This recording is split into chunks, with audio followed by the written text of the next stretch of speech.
सुप्रभात बच्चों, मैं Arpana Shukla Saint Lawrence school की ऑनलाइन कक्षा में आप सभी का स्वागत करती हूँ। आज हम हिंदी व्याकरण में कक्षा 7 पाठ 1 भाषा और व्याकरण पढ़ेंगे और समझेंगे। बच्चों, भाषा और व्याकरण पाठ पहले हम समझते हैं। भाषा भाषा किसे कहते हैं? भाषा वह माध्यम है जिसके द्वारा हम अपने विचारों का आदान प्रदान करते हैं।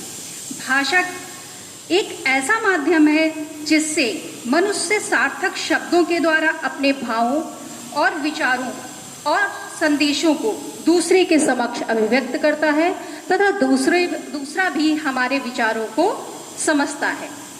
यह अगर हमारे पास भाषा ना होती तो हम अधूरे होते। भाषा के ही माध्यम से हम अपनी सोच को, अपने विचारों को दूसरे तक व्यक्त कर पाते हैं और दूसरा भी हमारे विचारों को, भावों को समझता है। भाषा के रूप या भेद, भाषा के 2 रूप बताए गए हैं। कहीं कहीं पर 3 भेद भी बताए जाते हैं। पहला है मौखिक भाषा, दूसरा लिखित भाषा और कहीं कहीं 3 भेद बताए जाते हैं, वो है सांकेतिक भाषा। पहला मौखिक भाषा। मौखिक भाषा अर्थात जो हम मुख के द्वारा बोलकर दूसरे के सामने अपने विचारों को व्यक्त करते हैं और दूसरा भी सुनकर हमारे विचारों को समझता है, ये मौखिक भाषा है। मौखिक भाषा फिर से, जैसे हम बोलकर, मुख के द्वारा बोलकर अपने विचारों को व्यक्त करते हैं और दूसरा सुनकर हमारे विचारों को समझता है, मौखिक भाषा है। दूसरी लिखित भाषा। लिखित भाषा में हम लिखकर अपने विचारों को पत्र के माध्यम से, नोट्स के माध्यम से, कॉपी पर लिखकर अपने विचारों को व्यक्त करते हैं और दूसरा पढ़कर हमारे विचारों को समझता है। तीसरी जो सांकेतिक भाषा है वो संकेतों के माध्यम से, संकेत जैसे कि ट्रैफिक कंट्रोल, वहां पर हम संकेतों के माध्यम से ही समझते हैं कि अब रेड लाइट है तो हमें रुक जाना है, येलो है तो हमें चलने के लिए तैयार हो जाना है और ग्रीन लाइट है तो हमें चल देना है। सांकेतिक भाषा तो हम संकेतों के ही माध्यम से समझते हैं। फिर भाषा के अंग। भाषा के अंग जैसे कि भाषा वाक्यों से बनती है, वाक्य शब्दों के माध्यम से बनते हैं और शब्द ध्वनियों और वर्णों के माध्यम से बनती है। ध्वनि और वर्ण से ही शब्द बनते हैं और शब्दों से ही वाक्य बनते हैं और वाक्यों से ही हमारी भाषा बनती है। अब लिपि किसे कहते हैं?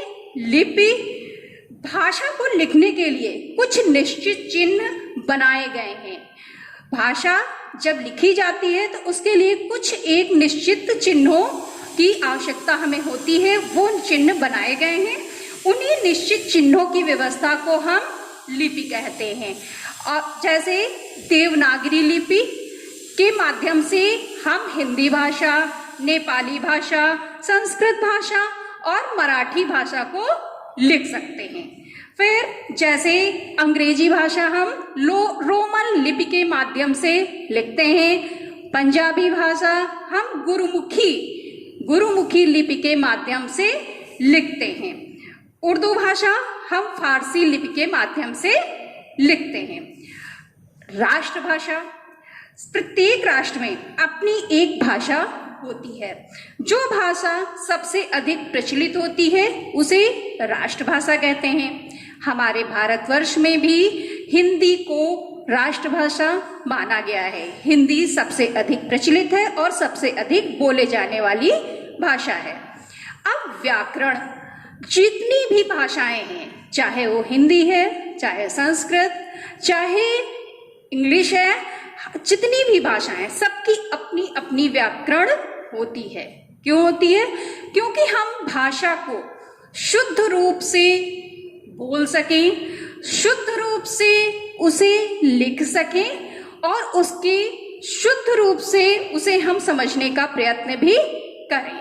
व्याकरण प्रत्येक भाषा के कुछ निश्चित नियम होते हैं जो उस भाषा को अपने नियंत्रण के माध्यम से ही चलाते हैं। यही नियम, यही भाषा की शुद्धता को बनाए रखते हैं।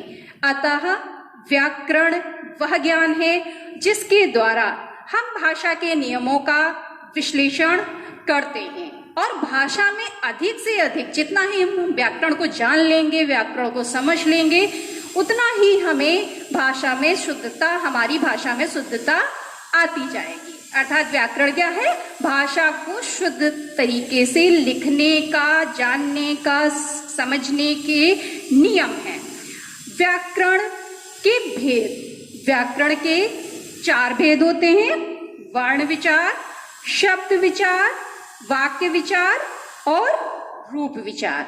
सबसे पहले आता है वर्ण विचार। प्रत्येक शब्द कई वर्णों से मिलकर बना है। वर्ण विचार के अंतर्गत वर्णों के आकार, उच्चारण और उनके मेलने से जो शब्द का निर्माण और अध्ययन किया जाता है उसे हम वर्ण विचार कहते हैं। अलग अलग तरह के वर्ण जब मिलते हैं तो कैसे सार्थक शब्द बन रहे हैं या निरर्थक शब्द बन रहे हैं, ये हम व्याकरण के नियमों के द्वारा ही समझते हैं। दूसरा है शब्द विचार। प्रत्येक भाषा का शब्द भंडार अपना होता है। भाषा अपने ढंग से शब्दों का निर्माण भी करती है। शब्द विचार के अंतर्गत शब्दों की उत्पत्ति, उनका विकास, निर्माण, आगमन, अर्थ आदि का अध्ययन किया जाता है। शब्द विचार में क्या करते हैं कि हम शब्दों की उत्पत्ति, विकास, निर्माण, आगमन, अर्थ आदि का अध्ययन करते हैं। फिर वाक्य विचार। हिंदी में प्रत्येक वाक्य की एक निश्चित विधि होती है। वाक्य विचार के अंतर्गत वाक्य के भेद, वाक्यों का गठन, पदों के पारस्परिक संबंध का अध्ययन आदि किया जाता है। हमें वाक्य कैसे बनाना है, वाक्य को किस ढंग से हमें रखना है, इसका अध्ययन हम वाक्य विचार के अंतर्गत करते हैं। तत्पश्चात हमारा आता है रूप विचार। प्रत्येक भाषा की अपनी स्वतंत्र सत्ता होती है। जब शब्द को वाक्य में प्रयुक्त किया जाता है तो बहुधा उसके रूप में परिवर्तन हो जाता है।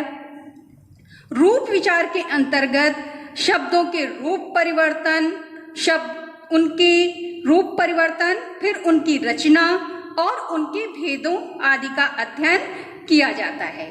उनके कार्यों का भी अध्ययन हम करते हैं।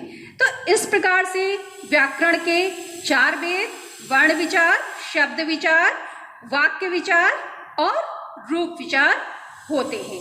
इस प्रकार से हमारा भाषा और व्याकरण पाठ आप लोगों ने अच्छे से समझा होगा। धन्यवाद बच्चों।